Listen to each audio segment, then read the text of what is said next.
third and final featured reader of the night. I'm very happy that Noa Silver is here. Noa Silver is in her second year as an MFA Fiction student at State. She was born in Israel and grew up between Scotland and Maine. She received her BA in English and American Literature from Harvard University in 2010 and spent the subsequent year living and teaching English as a second language as a WorldTeach volunteer in the Republic of the Marshall Islands. She moved to the Bay Area in 2011, where she studied urban education and leadership at Mills College. Noa lives in Oakland with her husband, Jack. Please welcome Noa.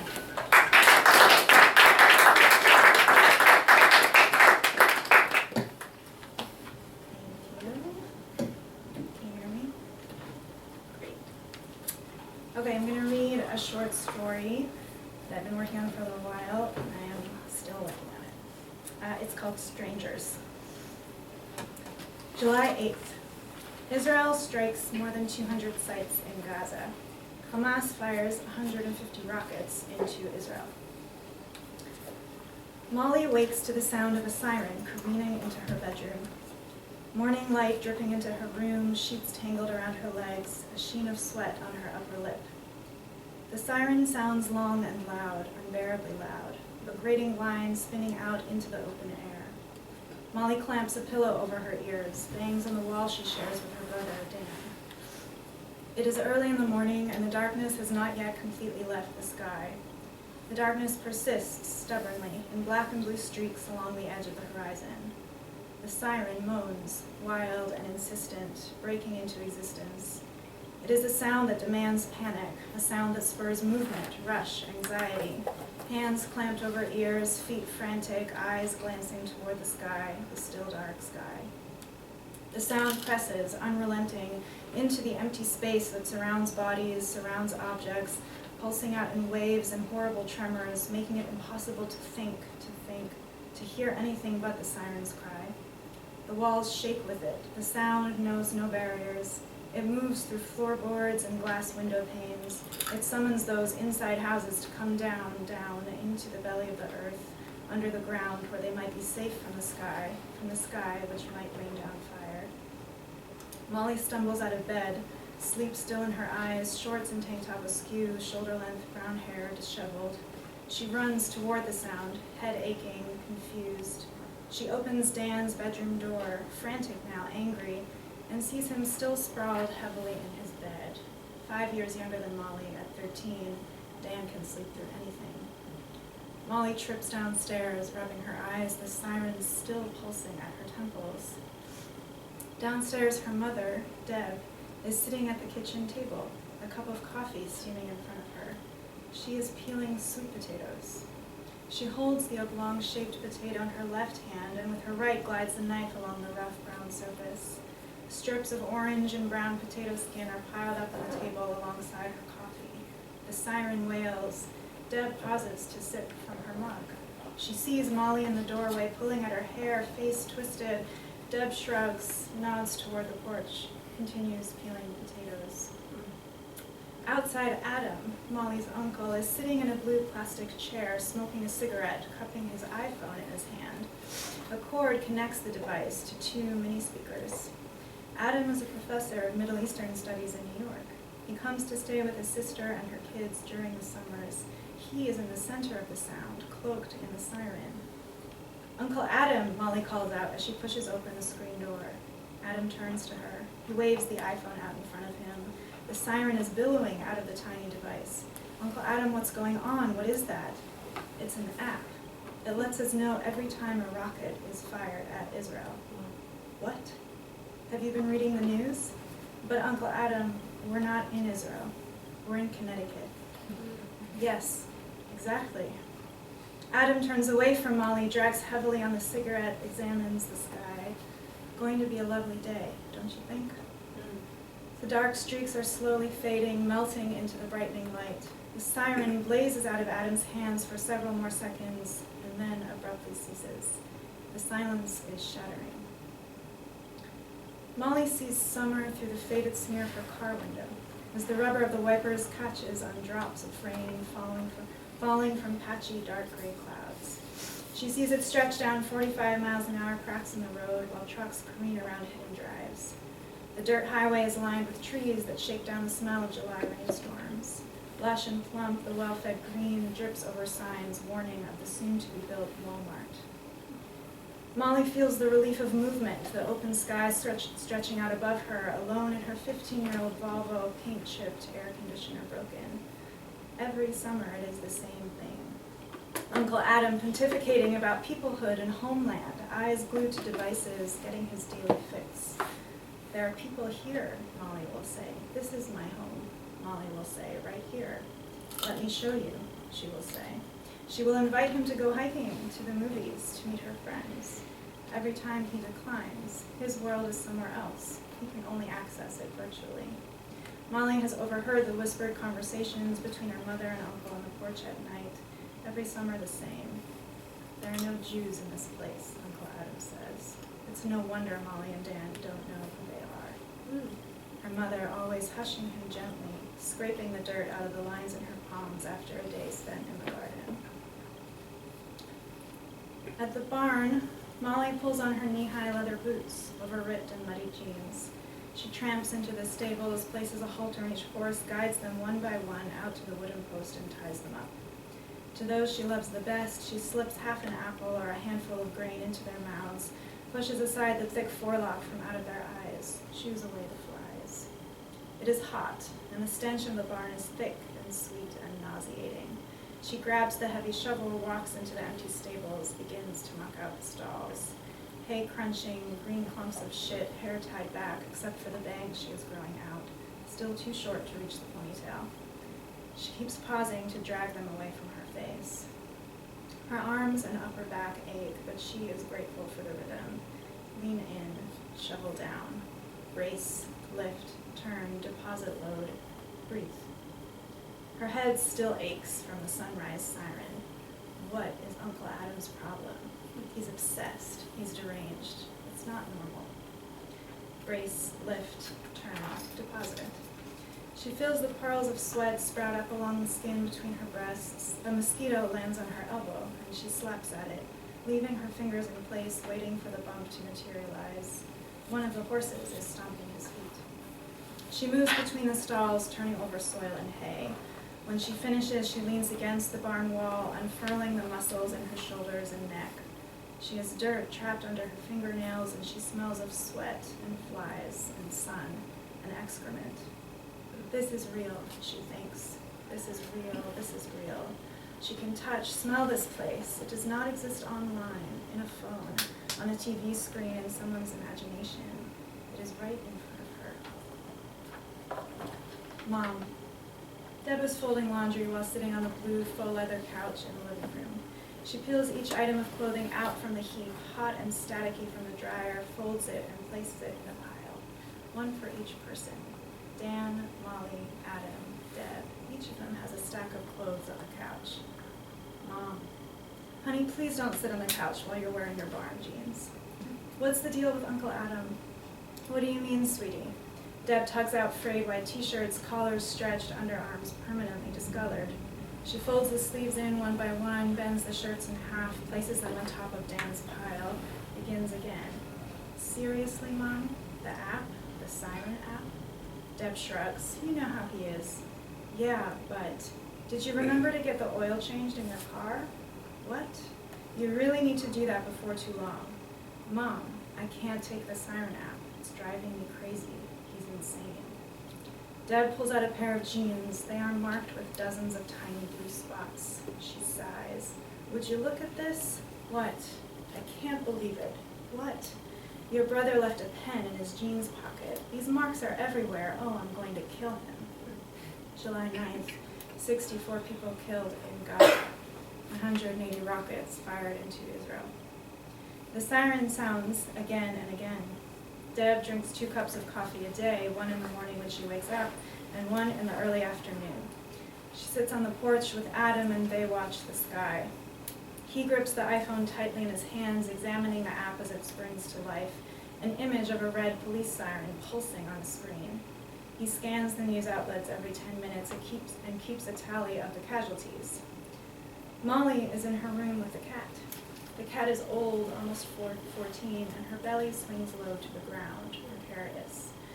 The cat has always been shy, and Molly is the only one she will sit with. She sleeps on Molly's bed and clutters her clothing with short white hairs. Molly strokes her in time with the siren's shrills. She presses down on the cat's head, flattens her ears, pulls out handfuls of hair each time. Her phone buzzes. It is a text from her ex-boyfriend. Not now, not now, she thinks. Moll, can we talk, please? I miss you. She quickly responds. Under attack. Rockets everywhere. She closes the phone and lies down on the bed, clamping her pillow over her head. Molly is riding Dancer, the chestnut mare. Dancer is new to the barn, and she can be unpredictable, sometimes skittish. But today she is sure-footed, relaxed. Molly holds the reins loosely, eases her pelvis into the mare's gait. They are riding through the trails that extend out behind the stables. Miles and miles of moss-covered trails, trees hugging the edges, twigs and leaves catching in her hair, branches scratching the skin on her arms. She has to mind that Dancer doesn't eat the leaves and flowers. It will give Dancer a stomachache. The creek flows alongside the trails, and Molly can hear it rushing as they pick their way through the mud. Summer thunderstorms have left the air in the forest cool and damp, heavy with moisture. The horse moves from side to side beneath Molly, and she lets her lower body sway with the horse's motion. She keeps her back straight, long, engaging the muscles in her abdomen. Soon they will reach an open field. The forest will break away, and a meadow will spread out before them. Molly is excited. Dancer can feel it too. She begins to trot when they are almost there. When the field rises up before them, Molly presses her thighs into Dancer and leans forward, urging her on. Dancer bursts out of the trees, muscles rippling, legs kicking up dirt, and they are galloping across the open meadow, sky wide and clear above them, dizzying space, wind rich and luxurious around Molly's face. The strap of the helmet squeezes below her chin. Molly laughs and laughs. July 13. Death toll reaches 166 in Gaza. 130 rockets fired into Israel, bringing the total to 800 in the previous 5 days. Uncle Adam, please, can you turn it off? Can you put it on silent? Do you know what's happening over there? Do you know what they're living through? But we're not there, Uncle Adam. We're not living through it. People are suffering, Molly, our people. But I don't even know them. They're strangers to me. How can you say that, Molly? Besides, there are people suffering all over the world, Uncle Adam. Do you have an app to tell us every time someone is orphaned by AIDS? Or one to tell us every time a child is sold into slavery? Or a woman is raped? Or someone dies of hunger? This is different. Why should it be different? And what about the people here, right outside, who are suffering? You would know if you ever looked up from your books and your computer for longer than a few minutes. Go outside, look around. It's important for us to understand what's happening to our people, for us to feel what they're feeling. But there are no bombs here. It's like you're living in a video game. It's all simulation. We're not under attack. There are no rockets. That's exactly why we need this app. It's not enough to just know about suffering, Molly. You have to feel it. You have to experience it in your body to even come close to understanding. Adam lights a cigarette. The iPhone is glowing red in his hands. Molly walks outside and slams the door. She feels as though she is a character in a silent film. Nobody can hear her. Molly backs out of the driveway and speeds away from the house. It is getting dark, and she doesn't see the squirrel that scampers across the road in front of the car. She feels only the soft thud of impact, the way the car rises up slightly as the wheel rolls over the animal. No, she thinks. No. She gets out of the car and sees the body limp, fur matted, blood oozing. She does not want to touch it. She gets back in her car and drives, radio on, light fading. She sees a man standing on the side of the road, dark brown hair sticking out in all directions, a shadow of day-old stubble lining his jaw, his thumb jutting out in front of her, flagging her down. She passes him, but then stops suddenly and waits for him to jog toward her, for his face to appear through the passenger side window. She sees that his hand is wrapped in white gauze, and he smells of cigarettes and sleeplessness. "Miss, can you tell me where the bus stop is, please?" "I'm going that way," she says. "I can take you." "Why don't more people do this?" "I don't know. I guess people are afraid of strangers." "Are you afraid of strangers?" She drives toward the single street that makes up the downtown, but as they pass a drugstore, the man asks her to pull over while he goes inside to buy painkillers.